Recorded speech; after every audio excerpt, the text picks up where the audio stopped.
মাত্র ২২ বছর বয়সেই জীবনের কঠিন এক সন্ধিক্ষণে দাঁড়িয়ে বাঁচা মরার লড়াই করছে হাকিমপুর উপজেলার ঘাসুরিয়া এলাকার শিক্ষার্থী শাহরিয়ার।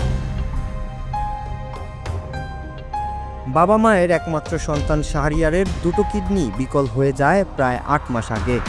এতদিন পারিবারিক সম্পত্তি মায়ের গহনা বিক্রি করে ব্যয়বহুল চিকিৎসা চালালেও এখন পরিবারের পিঠ থেকে গেছে দেয়ালে। চিকিৎসকের পরামর্শ অনুযায়ী দ্রুত কিডনি প্রতিস্থাপন না করলে অল্প বয়সেই নিভে যেতে পারে শাহরিয়ারের প্রাণ। একটি কিডনি মিললেও নেই প্রতিস্থাপনের টাকা। কিডনি প্রতিস্থাপনে খরচ হতে পারে ২৫ থেকে ৩০ লাখ টাকা, যা পরিবারের পক্ষে মেটানো সম্ভব হচ্ছে না। সেজন্য এখন সমাজের বিত্তবান ও হৃদয়বান মানুষের কাছে সহযোগিতার হাত বাড়িয়েছে পরিবারটি। আমার সন্তানের চিকিৎসার প্রয়োজন, আমাদের যা কিছু ছিল আমরা সর্বোচ্চ দিয়ে চেষ্টা করেছি। জমি জমা, গরু, ছাগল, মোটরসাইকেল, আমার স্বামী, আমার সোনার গহনা সব কিছু বিক্রি করে আমার সন্তানের চিকিৎসা করছি। ১৭-১৮ লক্ষ টাকা শেষ করেছি। এখন আর চিকিৎসা চালা সম্ভব হচ্ছে না। আপনারা যদি একটু মানবতার হাত বাড়িয়ে দেন, আমার সন্তান বেঁচে যেতে পারে। আমার ছেলের কিডনির সমস্যা, বর্তমানে ডায়ালিসিস করা লাগে সপ্তাহে ৩টা। রংপুর, দিনাজপুর নিয়ে যাওয়া লাগে, রক্ত দেওয়া লাগে সপ্তাহে একবার করে।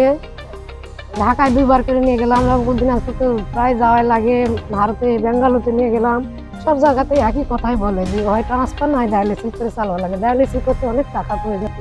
সর্বোচ্চ ডাক্তারে বলতেছে যে যদি বাঁচাতে চান তাহলে একটা কিডনি ট্রান্সফার করবা লাগবে। তো অনেক টাকা প্রয়োজন, এতগুলো টাকা আমাদের পক্ষে সম্ভব হচ্ছে না এখন। সে অনেক ভালো একটা ছাত্র, অনেক মেধাবী ছাত্র।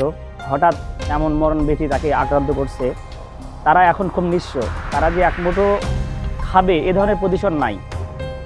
যে যতটুকু দিচ্ছে তারা চলতেছে, কিন্তু আমরা কখনো ভাবিনি যে এই ছেলের দ্বারা এই ছেলের একটা এরকম রোগ দেখা দেবে। তা আমি বলবো দেশবাসীর কাছে যে আপনারা সবাই একটু সাহায্যের হাত বাড়ান। তারা খুব ভালো মেধাবী, লেখাপড়া করতে তার মনে অনেক আশা ছিল সে বড় হয়ে বাবা মাকে হাসি ফিরাবে। তাই মাত্র একটাই ছেলে, আর কোনো আর ছেলে মেয়ে নেই। যা ছিল তার সব জমা জমি বিক্রি করে চিকিৎসা করতেছে। আর সে খুব অসহায়, দারিদ্র ঘরের সন্তান। তার পক্ষে চিকিৎসার ভার ব্যয় করা অসম্ভব। আমরা এলাকাবাসীর পক্ষ থেকে এবং আমাদের নিজ নিজ পক্ষ থেকে যথাসাধ্য চেষ্টা করেছি তাকে সহযোগিতা করার জন্য। মানুষের সহযোগিতায় শাহরিয়ার ফিরতে চায় স্বাভাবিক জীবনে, ভালো হয়ে পড়াশোনা করে সেবা করতে চায় দেশের মানুষের। এমন আকুতি জানালেন জটিল কিডনি রোগে আক্রান্ত এই শিক্ষার্থী। আসলে আমার সমস্যা হচ্ছে 2টি কিডনি ড্যামেজ। তো ডাক্তার বলছে অতি দ্রুত ট্রান্সপ্লান্ট করতে। তো ট্রান্সপ্লান্ট করতে 25 থেকে 30 লক্ষ টাকার প্রয়োজন। তো আমার পরিবারের দ্বারাই এতগুলো টাকা দেওয়া অসম্ভব প্রায়।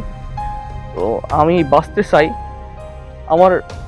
আপনাদের সহযোগিতায় আমি বাঁচতে চাই। সপ্তাহে 3টা ডায়ালিসিস দিতে হয়, এতে করে খরচ হয় 10,000, যা আমার পরিবারের পক্ষে প্রায় অসম্ভব হয়ে পড়ে। কখনো ধার দেনা করে চলতে হয়। এ পর্যন্ত প্রায় 17 লক্ষ টাকা খরচ হয়ে গেছে। এখন খুব শোচনীয়, কারণ আমার ট্রিটমেন্টের জন্যই সব টাকা ব্যয় হয়ে যায়। কখনো কখনো বাসার খরচ যে হবে সেই খরচের টাকাটাও থাকে না। আমার ইচ্ছে হচ্ছে আমি সুস্থ হতে চাই, আমার পরিবারকে স্বাভাবিক সচ্ছল দেখতে চাই। ইন্টার পাস করার পর ভালো রেজাল্ট হলো, তারপর ইচ্ছে ছিল যে ভালো কিছু করব, বাবা মার মুখে হাসি ফোটাবো, দেশবাসীর জন্য কিছু করব। এদিকে উপজেলা সমাজসেবা দপ্তর থেকে 50,000 টাকার অনুদান মিললেও বড় অর্থের জোগান নেই এসব দপ্তরে।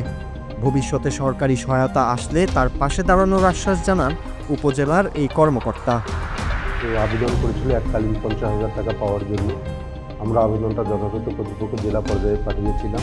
এবার বাংলাদেশ সরকারের পক্ষ থেকে সমাজকল্যাণ মন্ত্রণালয় থেকে যে এককালীন 50,000 টাকা দেওয়া হয়, ইএফটির মাধ্যমে সেটা সে পেয়েছে। আমাদের ডিপার্টমেন্টের পক্ষ থেকে এতটুকু তার জন্য করার ছিল। আরও যদি কোনো সুযোগ থাকে আমরা ভবিষ্যতে সেই সহযোগিতাটা দেওয়ার জন্য করছি। দেশবাসীর আর্থিক সহযোগিতা শাহরিয়ারের নতুন করে বাঁচার এই স্বপ্ন সত্যি করতে পারে।